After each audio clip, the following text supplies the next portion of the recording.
Welcome to the latest midweek car competition judging video here at BOTB. We'll now hand over to the lawyer from Onside Law who'll oversee the proceedings. My name is Giuseppe Guerrieri from Onside Law, and I'll be overseeing the judging this morning. Firstly, I can confirm that the competition data has already been sent to the auditing company Assets. I would now like today's judges to introduce themselves and, using the secure link provided, mark on the screen where they think the center of the ball should be. The group will then come to a final panel decision. Good morning, my name is Matt Cannon. I'm a senior county referee and footballer.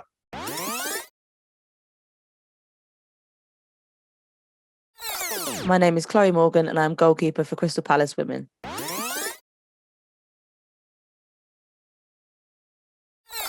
Hi, my name is Aaron Mendonca. I've been involved in football for over 30 years, firstly as a player and then as a referee.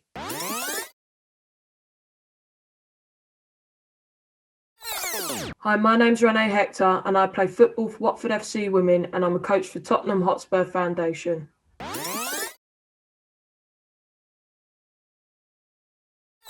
Hi, I'm Jenna Scalacci, retired professional footballer. I'm now a head coach on a Tottenham Girls football programme.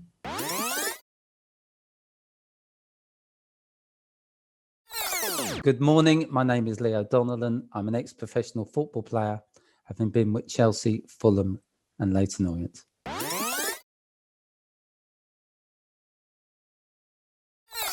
Hi, my name is Kieran Fitzgibbon. I've played football for more than 30 years and am now a senior county referee.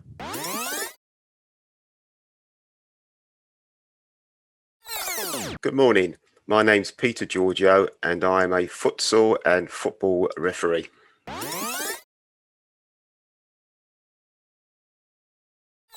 Good morning, my name's Roger Wheeler. I'm a referee and I have been refereeing and lining for more than 30 years.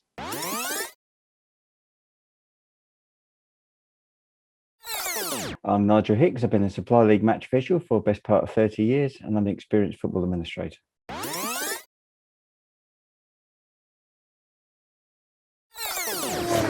Judges, please now come to a final panel decision. For your reference, the larger white cross is the calculated average of the 10 individual selections. Thank you very much, Giuseppe. Good morning, everybody. Morning. Morning. So we have 4 players in shot. The one in the background in blue, you can't see his head at all. You just see his shoulder. There's another player in white who's looking towards what we call the action, that the challenge in front of him, and he seems to be shouting for whatever reason, we don't know.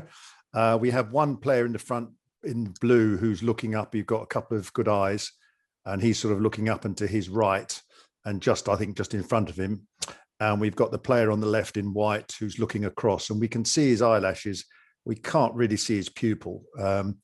So I'll draw some lines up, but obviously we've got a sort of a fairly tight cluster in the middle with 3 choices a bit further away. But for now, I'll draw up from this player in blue first. We've got Leo's slightly to the right over there, and we've got Kieran's at the bottom. So it's a fairly big spread, nothing huge. And then from this player in white, again, I'll just go from his forehead. We've got the 2 higher choices of Renee and Chloe, and then, there we go. And then again, Leo slightly at the bottom. So Leo, I'll come to you first. There's yours magnified. You're on the right-hand side of everybody else's choices. How did you see the challenge and what was happening?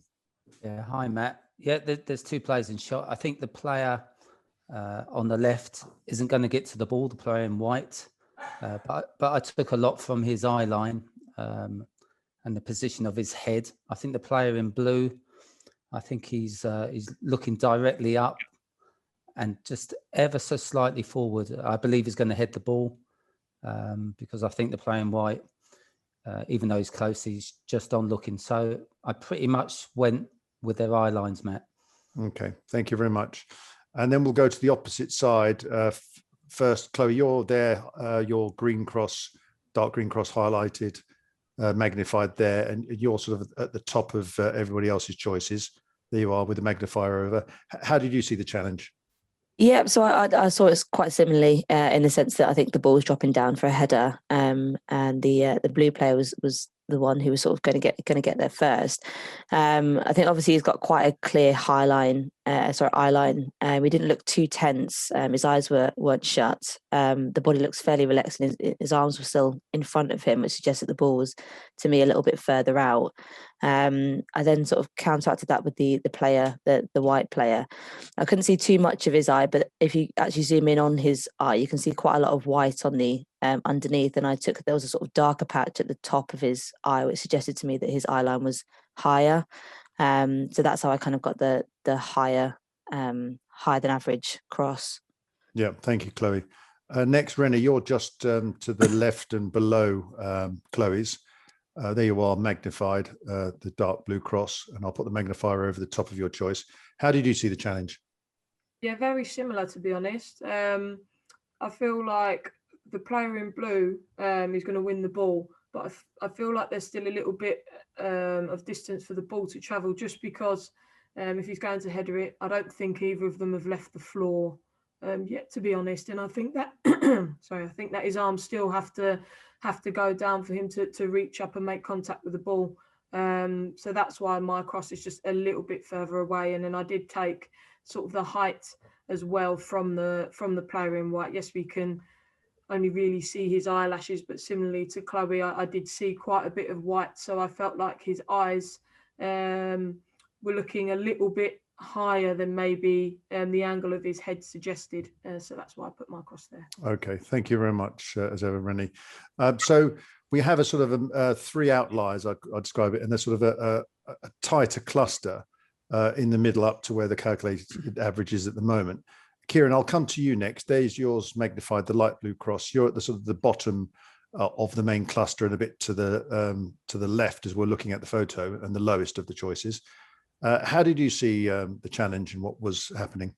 Yeah, thanks, Matt. I thought the player in blue is moving towards the player in white to play the ball. I thought the player in white put his arm out to sort of prevent him running into him.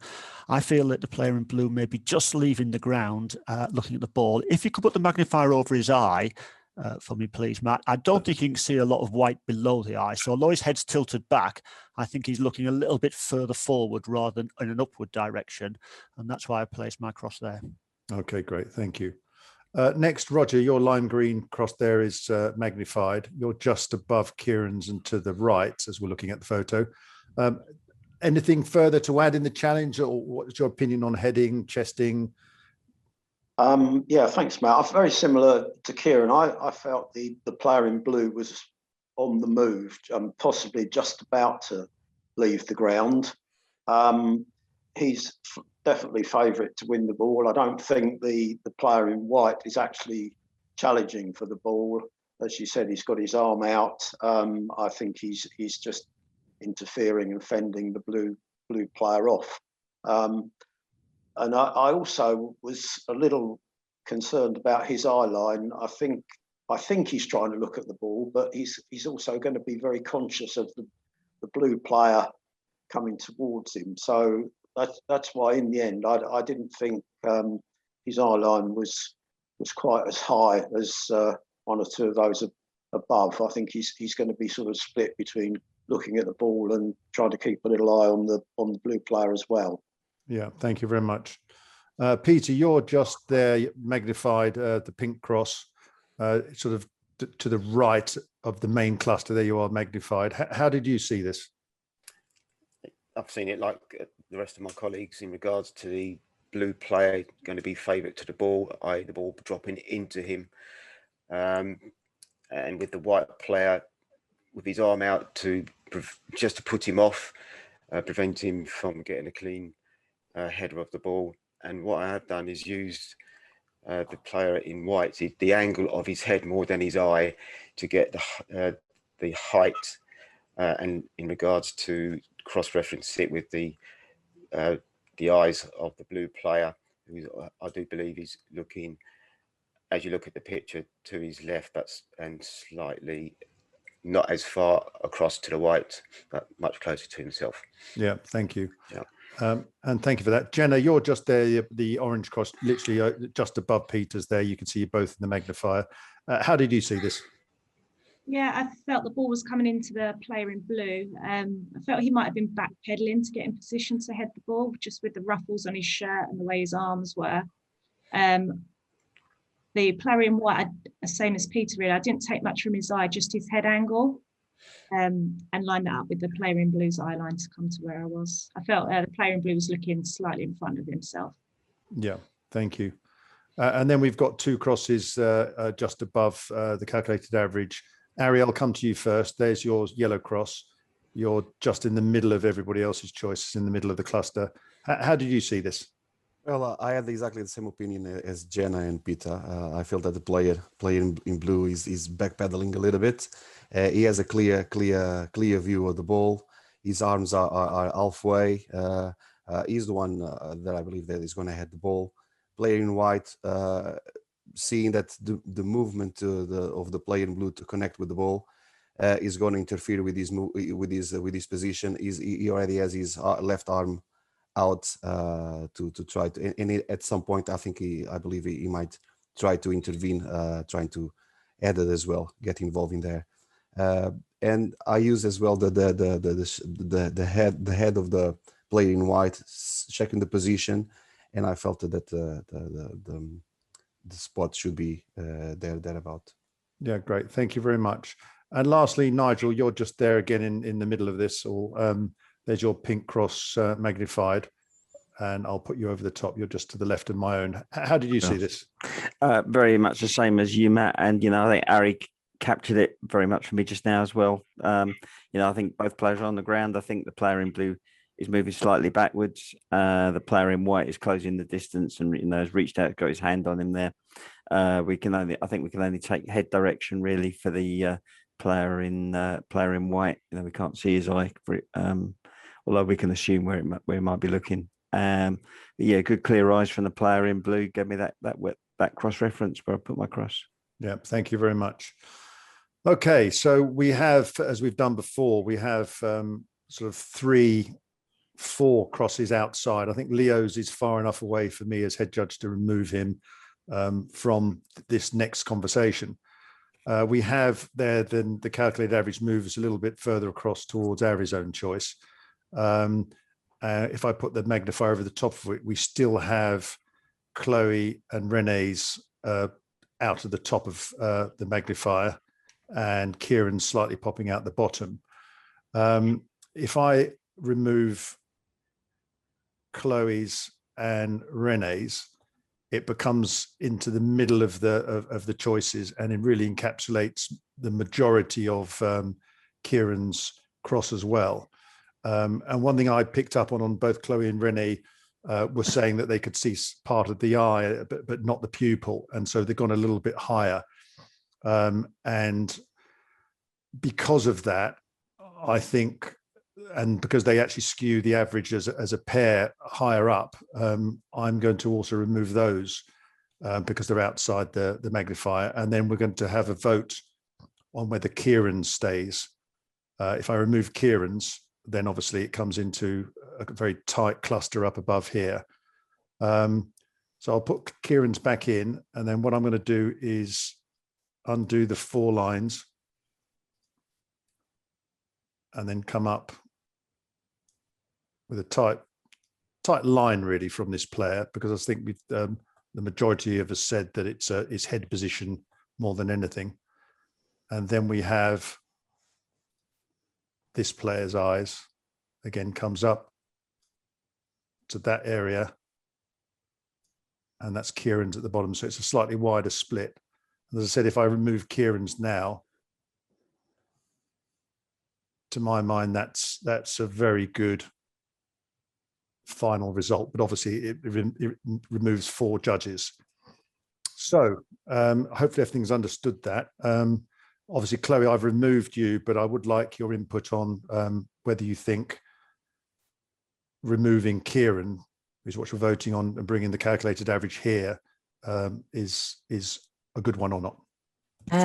Obviously, I understand that. I think if you hover the cursor over the white, then it actually does encapsulate Kieran's. But I think by taking Kieran's out, I think that would be my preferred choice. Obviously, it brings the average higher, and it was my view that the ball was higher to be dropping down. So I'd be happy to remove Kieran. Yeah, thank you.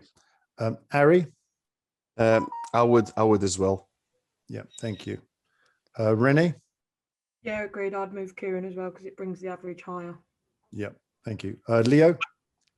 Yeah, I would remove because I don't think he's looking that far to the left. Yeah, understand. Thank you. Jenna?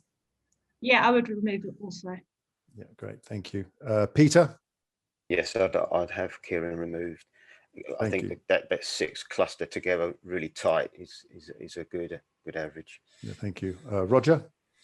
Yeah, I agree with Peter. I think that's brilliant. Very, very tight if Kieran's removed. Yeah, thank you. And lastly, Roger. Oh, sorry, lastly, Nigel, beg your pardon. Thank you. Yeah, I'd remove Kieran too. With Kieran removed, it brings the cross closer to mine and where I believe the ball will cross it should be. Okay, thank you. Okay, so Giuseppe, after a good debate with myself removing Chloe's, Renee's and Leo's, we had a panel vote to remove Kieran's choice already, leaving sort of quite a tight cluster of 6 of us in the middle.